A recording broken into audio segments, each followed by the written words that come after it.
Indians who welcome the pilgrims, and to the buffaloes who once ruled the plain.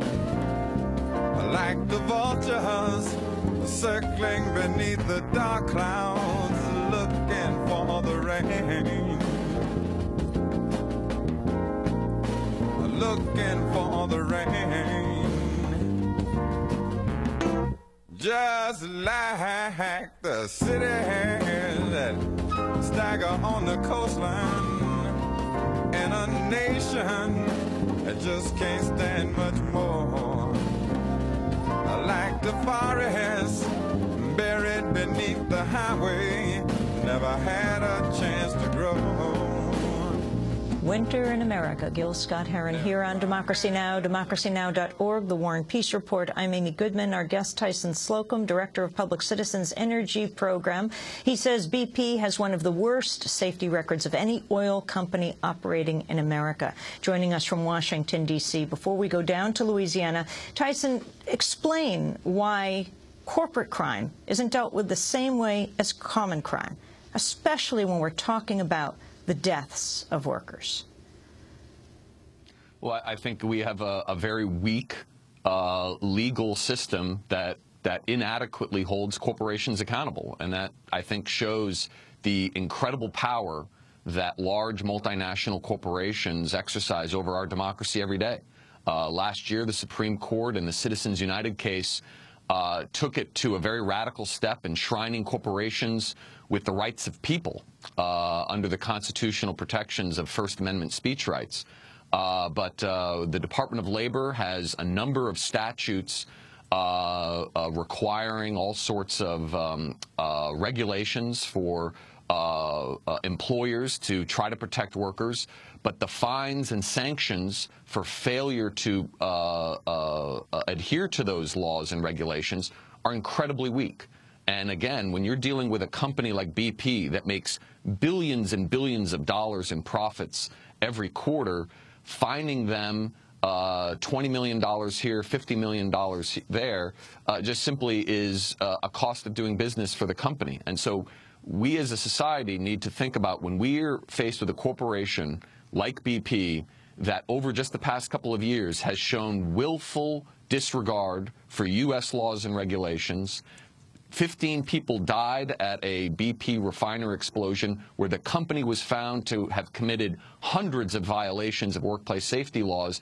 We have to have permanent sanctions against corporate criminals like this, whether that's making managers and top executives criminally responsible for that misconduct, or sanctioning the company by revoking its corporate charter or other types of permanent harm to the company, because simply issuing a fine is just a slap on the wrist for a giant multinational energy corporation like BP. And if an investigation determines that this tragic oil spill and the deaths of 11 workers from the explosion on April 20th in the Gulf was due to negligence on the part of BP, we cannot tolerate just another fine and another slap on the wrist. We've got to take sanctions against this company. Do you think the BP CEO, Tony Hayward, should go to prison?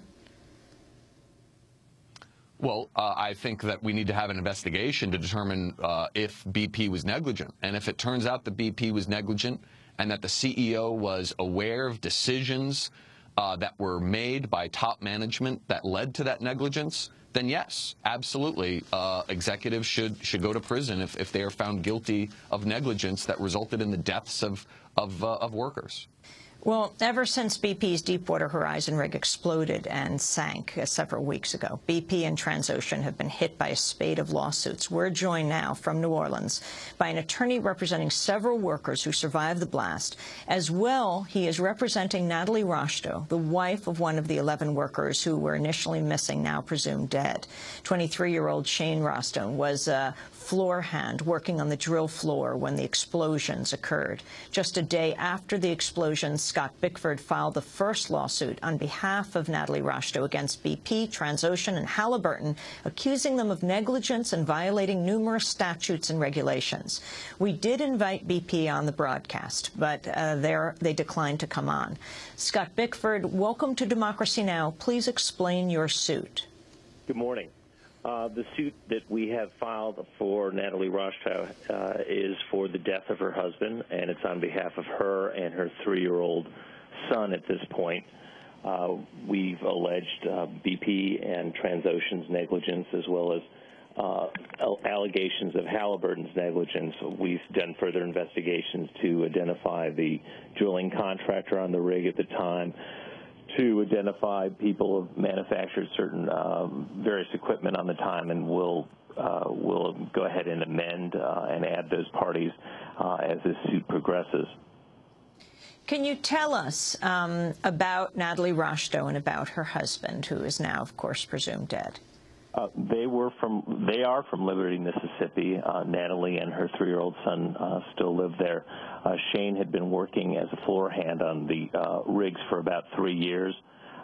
He went out there to earn a very good living for his family. Rig workers make anywhere from $70,000 to $100,000 a year doing this work.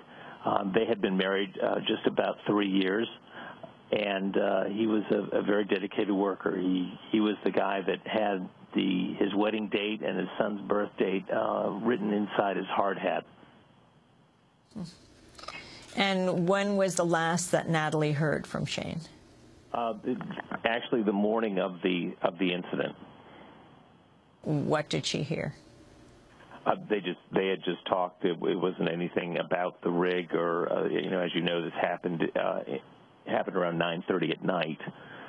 He was on the drill floor when it happened, along with 10 other individuals. Those are the individuals, all of the individuals that haven't been found. There were people in adjacent rooms to the drill floor where steel doors were actually blown off due to the initial explosions, and they survived.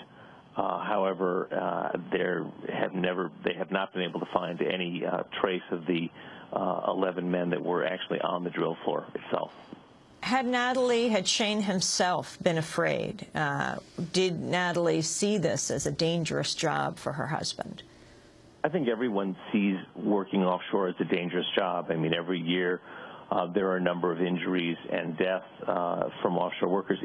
It's gotten better out there from when I first started practicing law some 26 years ago. However, you still see a number of injuries, either from helicopter crashes or from actual work on the rigs. Everyone who goes out there has a little bit of anticipation that, they're working in a very dangerous environment, particularly the environment that Shane was working in, because he is doing exploratory drilling. He's not on a production platform that's sitting out there producing oil out of an already drilled well. I mean, he is on the forefront of actually going out and punching holes at 5,000 feet. Which requires a tremendous amount of technology, a tremendous amount of manpower, and there are a lot of dangers in those operations. Scott Bickford, you're suing BP, Transocean, and Halliburton on behalf of Shane Rostow. Explain each corporation and what you feel is their responsibility. Well, as your prior guest stated, the Transocean owns the rig. It was then leased by BP to do drilling. Halliburton is the contractor that actually cements the well. And when a well is drilled, very simply, a drill pipe is put down into the ground, and